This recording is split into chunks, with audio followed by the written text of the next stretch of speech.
အားလုံးပဲမင်္ဂလာပါခင်ဗျာ Football Forever Channel မှာပြန်လည်ကြိုဆိုလိုက်ပါတယ် Premier League ပွဲစဉ်6ပြီးရှင်ပြိုင်ကစားသွားမယ့်ပွဲစဉ်တွေက Crystal Palace နဲ့ Liverpool Newcastle နဲ့ Arsenal တို့ရဲ့ပွဲစဉ်တွေကိုပွဲကြိုသုံးသက်ချက်လေးပြုလုပ်ပြသခြင်းပါတယ်ဘောလုံးနဲ့ပတ်သက်တဲ့အကြောင်းအရာတွေကိုမြင်နောက်နိုင်ဖို့ကျွန်တော်ရဲ့ channel လေးကို subscribe လုပ်ထားပေးကြဖို့လည်းမေတ္တာရပ်ခံပါတယ်ခင်ဗျာကျွန်တော်ပထမဆုံး Crystal Palace နဲ့ Liverpool တို့ရဲ့ပွဲစဉ်ကြောင်းကိုဒီလိုပြောကြပါမယ်Crystal Palace နဲ့ Liverpool နှစ်သင်းစလုံးကဒီရာသီမှာလုံးဝရှုံးပွဲမရှိသေးတဲ့အသင်းနှစ်သင်းဖြစ်တယ်ဒီကြားလက်ကိုတော့ဘယ်အသင်းမှအကျိုးပြတ်ခံနေမှာမဟုတ်ဘူးအဲ့တော့သူတို့အတက်နိုင်ဆုံးတော့အစဉ်ပြီးတော့ကစားလာကြမှာဖြစ်တယ်ပြီးတော့ Crystal Palace ရဲ့ကစားပုံကမနစ်ကထက်စားလို့ရှိရင်ဒီနေ့မှာအများကြီးပိုပြီးကောင်းလာတယ်ပြီးတော့ပိုပြီးတော့ကြစ်လေးရှိလာတယ်လို့ကျွန်တော်မြင်နေကြနောက်ပြီးတော့အဲ့ Crystal Palace ရဲ့ကစားပုံကသူက possession အများကြီးမယူ possession အများကြီးမယူဘဲသူကတစ်ချက်တည်းအမြန်ပေးပုံစံမျိုးနဲ့ပိုပြီးတော့ထိရောက်တဲ့ကစားဟန်ကိုပိုပြီးတွားတာများတယ်အထူးသဖြင့်သူတို့ကကောင်တာတွေချောင်းပြီးကစားတဲ့အသင်းပုံစံမျိုးဖြစ်လာတာပေါ့ပိုပြီးတော့ထိရောက်တဲ့ဘက်ကိုတွားတာပေါ့ဗျာသူတို့အပြိုင်ပွဲအသင်းကိုဘောလုံးကင်ခွင့်ပေးတယ်ပြီးလို့ရှိရင်သူတို့ကအမောက်ကိုစောင့်ပြီးတော့ကစားတဲ့အသင်းပုံစံမျိုးဖြစ်ပြီးတော့နောက်တစ်ခုရှိတာအဲ့ Crystal Palace ရဲ့ခံစစ်ကလည်းဒီရာသီမှာတော်တော်လေးပုံစံကောင်းပြနေတယ်လီဗာပူးအတွက်တော့ဘယ်လိုပြောမလဲအနေငယ်တော့ခက်ခဲနိုင်နေပြီလီဗာပူးတိုက်စစ်ကလည်းပရီးမီးယားလိမှာအကောင်းဆုံးတိုက်စစ်တွေထဲမှာပါတယ်ဒါပေမဲ့လည်းသူတို့အနေငယ်တော့ခက်ခဲနိုင်တယ်လို့ကျွန်တော်မြင်နေဗျာနောက်ပြီးတော့အဲ့ Crystal Palace မှာသူတို့အားကိုးရတဲ့ Smiler Sarr ကဒဏ်ရာရနေတယ်ဒါပေမဲ့သူ့နေရာမှာဝင်ကစားတဲ့အဲ့ပင်နိုတို့ဘာလို့လဲကောင်းပါတယ်သူတို့အဲ့ကစားသမားတွေနဲ့လည်းဘယ်လိုပြောမလဲသူတို့အသင်းရဲ့ form ပြတ်မသွားဘဲနဲ့ပုံစံကောင်းဆက်ပြနေနိုင်တယ်ပေါ့ဗျာအဲ့ဒါပြင်လီဗာပူးက Crystal Palace ကို Community Shield ပွဲမှာပူပူနွေးနွေးရှုံးထားတယ် penalty မှာရှုံးခဲ့တာပေါ့နော်ဒါပေမဲ့လီဗာပူးလိုအသင်းမျိုးကို penalty ဆွဲခေါ်သွားနိုင်တာက Crystal Palace ရဲ့အရေးချင်းပဲလေနော်ဆိုတော့သူတို့ကပူပူနွေးနွေးရှုံးလာတယ်အဲ့ဒီရှုံးတော့ကူလီဗာပူးကလည်းလက်စားချေဖို့စူးစမ်းလာမှာသိကြတယ်အဲ့ဒီပြင်မှာလီဗာပူးကပရီးမီးယားလိမှာရှုံးပွဲမရှိသေးတာလည်းမဟုတ်ဘူးသူကယာနုံးမြေနိုင်ပွဲနဲ့ယာနုံးမြေနိုင်ပွဲရယူထားတဲ့တသင်းနဲ့တော့အသင်းဖြစ်တယ်နော်အဲ့အတွက် Crystal Palace လည်းလွယ်တော့မလွယ်တော်တော်လေးတော့သတိကြီးကြီးနဲ့ကစားဖို့လိုလိမ့်မယ်လီဗာပူးရဲ့တိုက်စစ်ကိုလေ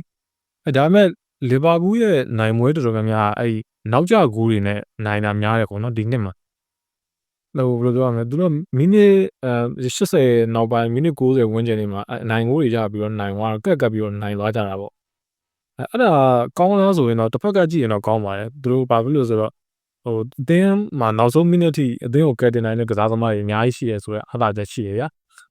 တစ်ဖက်ကပြန်ကြည့်တော့လေဒီလိုမျိုးကြီးအမြဲတမ်းမဖြစ်နိုင်ဘူးဆိုတာကိုတော့သူတို့သတိထားသူတို့ကိုယ်တိုင်လည်းသိမှာပါကိုယ့်ထက်ပိုသိပါတယ်တော့သူတို့တွေကဒါပေမဲ့ဒီချက်ကိုမပြင်ဆင်နိုင်ရင်တော့ရေရှည်မှာမလွယ်ဘူးလို့ကျွန်တော်ထင်တယ်အဲ့တော့ဒီနေ့ Crystal Palace နဲ့ပွဲမှာလည်းအဲ့ဒီသူတို့ရဲ့ပုံစံအတိုင်းပဲအနိုင်ယူသွားအောင်မလားလက်ဆန်ရင်ရက်တန်သွားမလားဆိုတာတော့စိတ်ဝင်စားဖို့ကောင်းတယ်အဲ့ဒါကိုလည်းကျွန်တော်တို့တူတူစောင့်ကြည့်ရမယ်အဲ့ဒီဒီမှာ Crystal Palace ဘက်ကလည်းဒီအသင်းကိုငါတို့အနိုင်ယူနိုင်တယ်ဆိုတဲ့စိတ်ခံစားချက်ရှိနေတာကသူတို့အတွက်အားသာချက်ဖြစ်ပါတယ်ဟတ်တူကတွေးဆောင်ထားတယ်နောက်ဆုံး9ချိန်မှာလီဗာပူးက2ချိန်နိုင်ထားတယ် Crystal Palace ကလည်း2ချိန်နိုင်ထားပြီးတော့တပွဲသေးကြထားတယ်အဲ့ဒီပွဲတွေမှာဘယ်အသင်းမှဂိုးပြတ်နဲ့ဗျာအသာကြီးကစားပြီးနိုင်သွားတဲ့ပွဲဆိုတာမရှိဘူးနှစ်သင်းတော့အဲ့လိုကျင်းမြောင်းတဲ့အနိုင်ရလက်လီနဲ့ကက်ကတ်နိုင်တာအဲ့လို1-0 1-2အဲ့လိုမျိုးလေးတွေပေါ့ဗျာတစ်ဖက်နဲ့တစ်ဖက်ပြတ်သားအနိုင်မယူနိုင်ကြဘူး Crystal Palace ကအဲ့လောက်ထိကိုလီဗာပူးကိုဒုက္ခပေးနိုင်တဲ့အသင်းအဖြစ်ရောက်နေပြီဗျာအဲ့ဒါကိုလည်းထည့်ပြီးတော့စဉ်းစားရမယ်ကြံခဲ့တဲ့3-4နှစ်ကိုပြန်ကြည့်မယ်ဆိုရင်တော့လီဗာပူးက Crystal Palace ကိုဂိုးပြတ်တွေရွေးသမားထားတာကိုကျွန်တော်တို့တွေ့ရလိမ့်မယ်ဒါပေမဲ့ဒီဘက်နှစ်တွေမှာ Crystal Palace ကတော်တော်လေးကောင်းလာသလိုလီဗာပူးကိုလည်းတော်တော်လေးဒုက္ခပေးနိုင်တဲ့အသင်းတွေမှာပါလာတယ်ဗျဆိုတော့ညီကုန်းချုပ်အနေနဲ့ပြောရလို့ရှိရင် Crystal Palace ကအင်္ဂလန်အားသာချက်လည်းရှိတယ်အဲ့ဒီပြင်သူတို့ရဲ့စိတ်သက်ပိုင်းဆိုင်ရာကလည်းအကောင်းဆုံးနေသားမှာရောက်နေမယ်လို့ကျွန်တော်ထင်တယ်ဒါပေမဲ့လီဗာပူးကလည်းသူတို့ရဲ့ချန်ပီယံခြေသားနဲ့စိတ်သက်ကိုအချင်းချင်းသက်သေပြထားပြီးသားအသင်းဖြစ်တဲ့အပြင်တို့ချီတီမျိုးမှာမဆိုပြန်လာနိုင်တယ်ဆိုတော့ခံယူချက်လည်းရှိတယ်ဆိုတော့အကျိတ်နဲ့ရှိမှကျင်းသေးတယ်ဒါပေမဲ့တည်ရောက်လက်ကတော့နှစ်သင်းစလုံးတို့မျှတတဲ့အဖြစ်ဖြစ်မယ်လို့ကျွန်တော်အနေနဲ့ထင်မြင်မိပါတယ်နောက်တဲ့ပွဲကတော့ Newcastle အသင်းနဲ့ Arsenal အသင်းတို့ရဲ့ပွဲစဉ်တွေဖြစ်ပါတယ်ကျွန်တော် Newcastle ရဲ့အကြောင်းအရင်ပြောမယ် Newcastle အကြောင်းအရင်ပြောရမယ်ဆိုလို့ရှိရင် Newcastle ကမနစ်ကနဲ့ဆိုလို့ရှိရင်ခြေစွမ်းပိုင်းတော်တော်လေးဘယ်လိုပြောမလဲအကြဘက်ရောက်နေလို့ပြောရမှာမနစ်ကအဆင့်9နေရာထိရခဲ့ပြီးတော့ Champions League ဝင်ခွင့်မှာရခဲ့တာဒီနှစ်မှာကျတော့ Premier League ပွဲစဉ်5ပွဲကစားပြီးတဲ့အချိန်ဒီတပွဲပဲနိုင်ထားပြီးတော့3ပွဲထိတည်ကြထားတယ်တပွဲရှုံးလာတယ်နော်အဲ့ပွဲစဉ်5ပွဲမှာလည်းဗျာသူတို့အသင်းကြီးနဲ့တွေ့ထားတာဆိုလို့လီဗာပူးတသင်းပဲရှိတယ်ကျန်တဲ့အသင်းတွေကသူတို့နိုင်မယ်ဆိုရင်နိုင်လို့ရတယ်ဒါတခြားအသင်းတွေကိုကျွန်တော်ကအထင်သေးပြီးတော့ပြောတာမဟုတ်ဘူး Newcastle ကသူတို့ရဲ့Champions League ဝင်ခွင့်ရထားတဲ့အသင်းတစ်သင်းနေနဲ့အသင်းကြီးစင်းထဲမှာသူတို့ပါတယ်ဆိုလို့ရှိရင်ဒီလိုအသင်းမျိုးတွေကသူတို့ မဖြစ်မနေအနိုင်ယူရမယ့်အသင်းတွေဖြစ်တယ်ဒါပေမဲ့အဲ့ပွဲတွေမှာသူတို့ရမှတ်တွေအများကြီးဆုံးရှုံးနေတာကိုတွေ့ရတယ်အဲ့ဒီပြင်မှာပါကျွန်တော်အထင်ပေါ့နော်ကျွန်တော်အထင်ပြောရလို့ရှိလို့ရှိရင် Newcastle ကအခုနှစ်မှာသူတို့ Champion League FA အဲ့ဟိုကာရာဘောင်တွေအကုန်လုံးပြန်ခွဲဆုံးတွေဝင်ကစားနေရတဲ့အချိန်မှာသူတို့ကစားသမားအင်အားဟိုမလုံလောက်ဘူးလို့ကျွန်တော်မြင်နေဗျာဒါပေမဲ့လည်းအဲ့ဒါကိုသူတို့ရဲ့ဟိုဘုံဖွဲ့တွေဟိုနီးပြတွေကိုသွားပြီးတော့အပြစ်တင်လို့ပဲမရအောင်သူတို့အပြောင်းရွှေ့မှာတော့လည်း Newcastle ကလူခေါ်ဖို့အများကြီးစူးစမ်းအားထုတ်ခဲ့တာကိုကျွန်တော်တို့တွေ့ခဲ့ရတယ်ကအကံမကောင်းနေတော့သူတို့ပြတ်မှတ်ထားတဲ့ကစားသမားတွေတော်တော်များများတခြားအသင်းတွေရောက်သွားတယ်ပို့ပြီးတော့မလုံးပေးနိုင်တဲ့အသင်းတွေစီကိုရောက်သွားတယ်ပေါ့ဗျာဆိုတော့သူတို့လူချင်းတဲ့ကစားသမားတော်တော်များများသူတို့မရခဲ့ဘူးနောက်ပြီးတော့အဇနာအီဆက်နေရအတွက်သူတို့တိုက်စစ်မှုတွေကိုအပူတပြင်းရှာဖွေခဲ့တာတော်တော်လေးကိုများပါတယ်အဲဒီလီဗာပူးကပဲလီဗာပူးနဲ့ကြိုင်ခေါ်တဲ့အဲဒီဖူကိုအီဂီတီကီတို့နောက်ပြီးတော့မန်ယူနဲ့တိုင်ခေါ်တဲ့ဘင်ဂျမင်ဆက်စကိုတို့ပါလို့ဆိုလို့ရှိရင်သူတို့ရလူရခင်နီးပါဖြစ်ခဲ့တာနောက်ဆုံးချိန်မှာမှကစားသမားတွေကအဲဒီမန်ယူလီဗာပူးကိုရွေးသွားတာပေါ့နော်နောက်ဆုံးတော့သူတို့ဘရန်ဖို့ကယူအန်ဝစ်ဆာနဲ့ပဲကျင်းနေလိုက်ရတယ်ပေါ့အဲ့ဒီပြင်မှာအဲ့ဝစ်ဆာကလည်းလောလောဆယ်ဒဏ်ရာရနေတယ်အဲ့အတွက်သူတို့မှာလောလောဆယ်ပြဿနာဖြစ်နေတာအထောင်တိုက်စစ်မှုစစ်မရှိဘူးသူတို့ဂေါ်ဒွန်တို့ဘာလို့အထောင်မှာထားကစားနေရတယ်ပေါ့ဗျာပြီးတော့ဂျားရက်ထဲမှာသူတို့ကကာရာဘောင်ကစားထားတဲ့ပွဲနဲ့ဒီနေ့အာဆင်နယ်နဲ့ကမ်ဘယ်ပွဲနဲ့ဆိုရင်ဂျားထဲမှာတည့်ရက်ပဲခြားတယ်အဲ့ဒီပွဲမှာလည်းသူတို့ကလူစုံနီးပါးမဟုတ်ပေမဲ့လူစုံနီးပါးထုတ်သုံးသွားတာကိုတွေ့ရတယ်ဒါကြောင့်သူတို့အနေငယ်တော့ပွဲပန်းနေနိုင်တယ်လို့မြင်တယ်အာဆင်နယ်ဘက်ကကြည့်ရင်လည်းအာဆင်နယ်လည်းကာရာဘောင်ကစားထားရပါတယ်ဒါပေမဲ့တခုရှိတာကအာဆင်နယ်ကဂျားထဲမှာဒီနေ့ပွဲနျူကာဆယ်နဲ့ကမ်ဘယ်ပွဲအတွက်ဂျားထဲမှာ2ရက်ခြားတယ်နျူကာဆယ်နဲ့1ရက်ဆောပြီးကန်ထားတယ်အဲ့ဒီပြီးမှအဓိကပြောချင်တာကသူတို့လည်းပွဲပန်းပါပဲဆိုတော့နျူကာဆယ်ကအိမ်ဝင်ကစားရတာဗျာနျူကာဆယ်အိမ်ဝင်ကစားအာကြီးကဝေကွင်းသွားကစားထားတာဆိုတော့ပွဲပန်းမှုချင်တွေကတော့နှစ်သင်းစလုံးဟိုအတူတူလောက်ပဲလို့ကျွန်တော်မြင်တယ်အတူလောက်ပဲလို့ကျွန်တော်ထင်ပါတယ်ပိတ်တော့လည်းမထူးတော့ပါဘူးဒါပေမဲ့တခုရှိတာအာဆင်နယ်ရဲ့ squad တက်ပဲအာဆင်နယ် squad တက်ကလုံးဝအမိုက်စားကြီးပါရာဘောင်ပွဲမှာဆာကာတို့ဆာလီဘာတို့ rice တို့ထည့်သုံးသွားလို့ဟိုပြိသက်တချို့ကဝေဖန်နေကြတာမှန်တော့မှန်တယ်ဒီလိုကစားသမားတွေဒီလိုပွဲမှာထည့်မသုံးသင့်ဘူးဘာလို့ဆိုတော့အာဆင်နယ်ရဲ့ဟိုအရန်ကစားသမားကလည်းတော်တော်လေးတောင်းတင်းတဲ့အတင်းထဲမှာပါတယ်ဗျာဆိုတော့ဒီလိုပွဲမျိုးတွေမှာထည့်တော့မသုံးသင့်ဘူးဒါပေမဲ့အဲ့ဒီပွဲကိုကြည့်တဲ့လူဆိုရင်ပြီးလိမ့်မယ်အာကြီးကအဲ့ပွဲမှာဆာကာတို့ဟိုဘယ်လိုပြောဆာလီဘာတို့ကိုထည့်သုံးသွားတယ်ဆိုတာဗျာပွဲဆက်မပြတ်အောင်ထည့်သုံးသွားတဲ့ပုံစံမျိုးအရန်သသိန်းလုံးရဲ့ကစားပုံကလည်းဟိုအရင် serious မထားဘဲနဲ့သူတို့ကပွဲတန်ပိုရှော့ပြီးတော့ကစားထားတာကိုတွေ့ရတယ်တက်တောင့်တက်တာလေးပဲဗျာကြည့်တဲ့လူဆိုတော့သိပါလိမ့်မယ်အဲ့လိုမျိုးကစားသွားတာဆိုတော့အရင်ကြီးတော့စိုးရင်ကြတော့မရှိဘူးလို့ကျွန်တော်ထင်တယ်